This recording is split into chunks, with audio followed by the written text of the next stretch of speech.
What's up, everybody? Thank you for tuning in for another video of mine. I think you guys are going to really enjoy this one because there's some crazy stuff going on right now in the NBA. And for those of you that have been watching my videos, I know you guys told me you guys didn't want me wearing anything else while I'm talking about the Pistons. I don't want you guys to think I wasn't listening to you guys. I did listen to you guys. I will be wearing Pistons uniform next time I talk about the Pistons. But as you can see right now, I am wearing a New York Knicks jersey, and not just a New York Knicks jersey, a Derrick Rose jersey.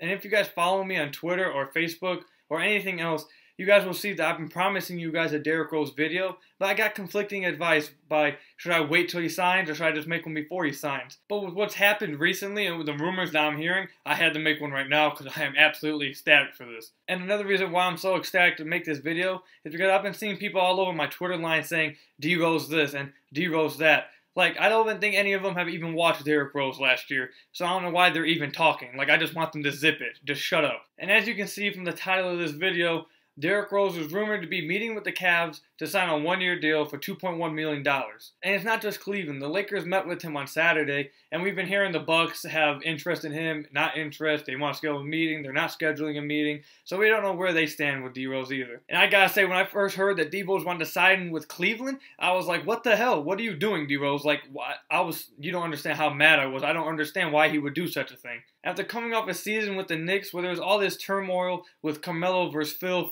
versus Carmelo versus Kristaps on the triangle. I mean, all that stuff going on with the Knicks. D-Rose averaged 18 points a game on 47% shooting. He was the only bright spot in that Knicks team last year. And the fact that he was about to sign with the Cavs on a $2.1 million deal for 1 year and be a backup, I just couldn't believe it. It made me so mad. I didn't want that to happen for D-Rose. But then I got this notification sent to my phone. Boom. Kyrie Irving is asking out of Cleveland. D-Rose had to have known during a meeting with the Cavs or talking with the Cavs that Kyrie wanted out of Cleveland and he'd be getting the starting job. And then everything just flip-flopped. You don't understand how excited I would be if D-Rose got to go play with LeBron in the East, where LeBron can make him a better player than he already is right now, and he can compete for a championship, which is what I've been wanting for D-Rose for quite some time, to see him back in the playoffs. Now, I also got a notification sent to my phone that Kyrie could be shipped to New York for Melo and some picks, but I'm not going to get into all that because this is strictly more about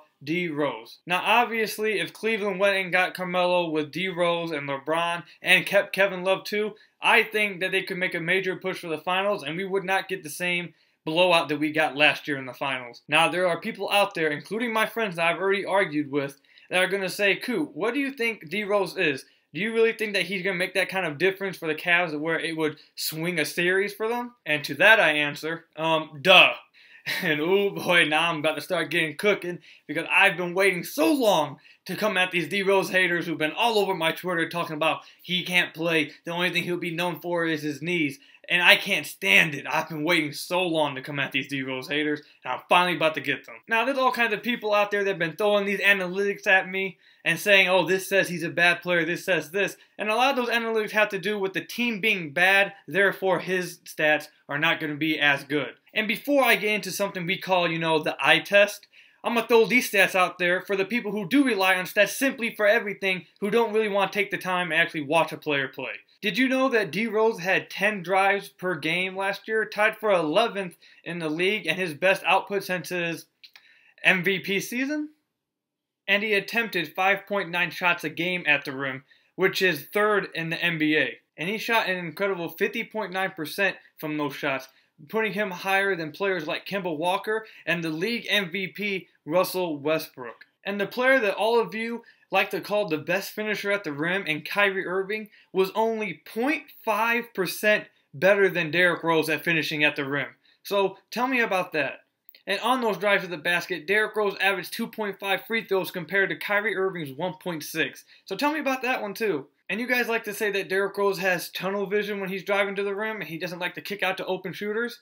Well, Derrick Rose averaged 0.6 assists on these drives to the baskets compared to Kyrie Irving's 0.7. So tell me about that one. How much better is Kyrie Irving really at creating shots for other players than Derrick Rose? And then I have the whole D-Rose needs the ball in his hands the whole shot clock to be able to do something for himself. And that's just simply, again, not true. Throughout Rose's career, his usage rate has always been near 30 and 29%.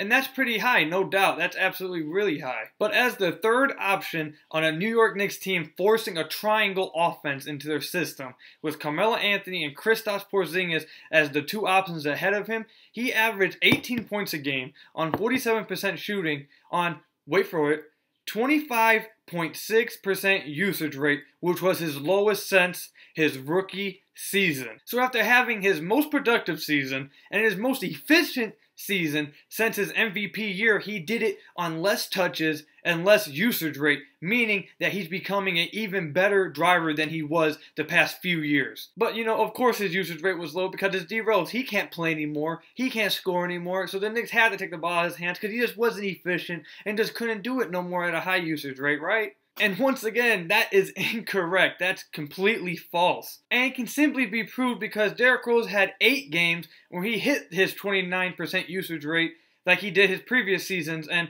he didn't struggle, I'll tell you that much. He averaged a usage rate of 29.5 in these 8 games, which is lower than his MVP season. And in those games, he averaged 25 points a game, 5 rebounds, 4 assists, on 45% shooting and 92% shooting from the free throw line in just 35 minutes a game. So wait, Koo, you're telling me that Derrick Rose wasn't inefficient.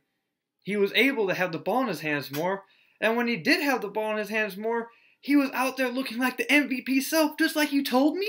Yes, that's exactly what I've been trying to tell everybody on my Twitter line, everybody that's my friends. I've been trying to tell everyone this, that D Rose was just simply great last year. There's no other way to say it. Oh, you said you need some more stats that you want me to throw out there? Okay, I got some more for you. I wonder how D Rose performed against the league's best. I wish someone could tell us that. Oh wait, of course, I can tell you guys exactly that. Actually, I was hoping you guys would ask me that because I have it like all right here for you. There's like actually written down in my notes, it's right here. Okay, so get this. On November 17th, John Wall went against D Rose, where D Rose dropped 27 points and 4 assists. The next day, he played Russell Westbrook and dropped 37, 7, and 4. On January 18th, he went against the Celtics and Isaiah Thomas, where he had his best game all year, 30 points, 10 rebounds, and 5 assists. Against OKC again, on February 15th, he dropped 25, 7, and 4. On March 5th, he played Steph Curry, where he dropped 28 and 4. On the March 25th, he played the Spurs, where he had 24, 5, and 5. On January 21st, he played Eric Bledsoe and had 26, 5, and 3. On the December 31st, he played James Harden, where he dropped 21, 7, and 5. And on Christmas, he played Isaiah Thomas. He dropped 25, 5, and 3. So wait, Koo, what you're telling me is that when he went against the league's best point guards, he held his own and sometimes even outplayed the other point guard? Actually, I was going to go as far as saying that he didn't just hold his own. He competed on the exact same level that they did when he went against them. Just like he did anytime he got the ball when he needed it, as I said earlier. So you analytic guys, how was that 5 minutes worth of stats?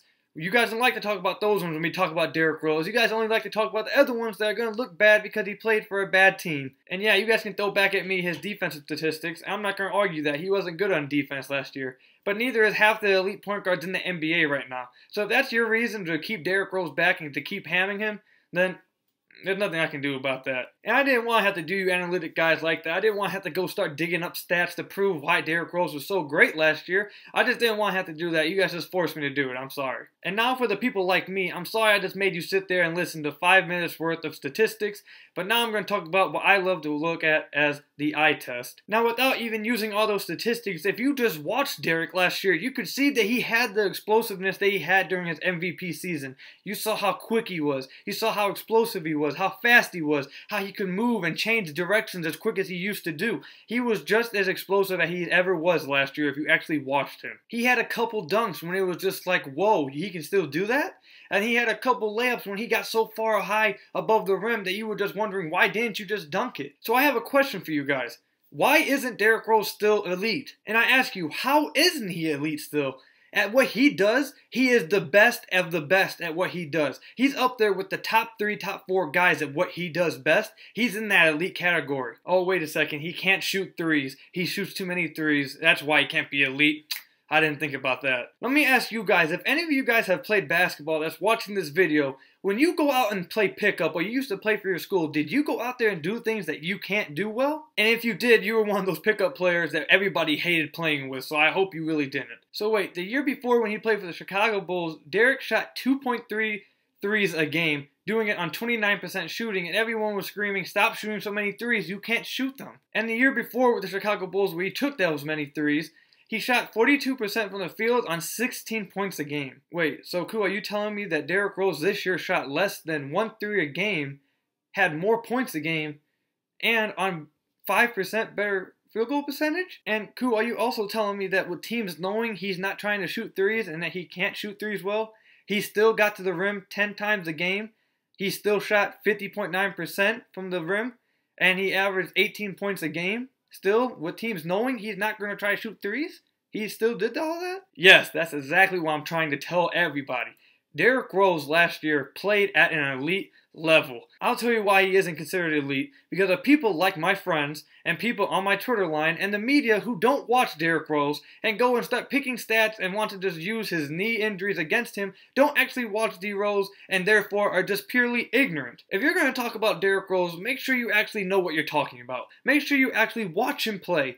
And make sure if you're going to bring up a bunch of stats, you actually bring up the ones that suggest that he's still an elite player in the league. So I'll ask everybody once again, and you can answer in the comment section below, or you can email me, or you can just hit me up on my Twitter at KukaHill. With teams knowing that he wasn't even going to attempt to shoot a three, with a team knowing if he even did shoot the three, he probably wasn't going to make it. With all of that going on, he still shot a better field goal percentage and better points per game than he has since his MVP season as the third option on a Knicks team, opposed to when he was the second and even the first option with the Bulls the last 3 years. And lastly, the injury history. If Derrick Rose plays for the Cavs, Ty Lue likes to sit his players and give them rest. And I'm sure LeBron James, the greatest person I think I've seen at taking care of his body and able to sustain long-term greatness throughout the season and the playoffs and learns how to keep care of his body, can then, therefore, talk to Derrick Rose and teach Derrick Rose how to do the same thing, along with getting rested and not playing as many minutes as he should. If you like this video I made and you want to hear some more videos from me in the future, go ahead and hit me with that subscribe button below.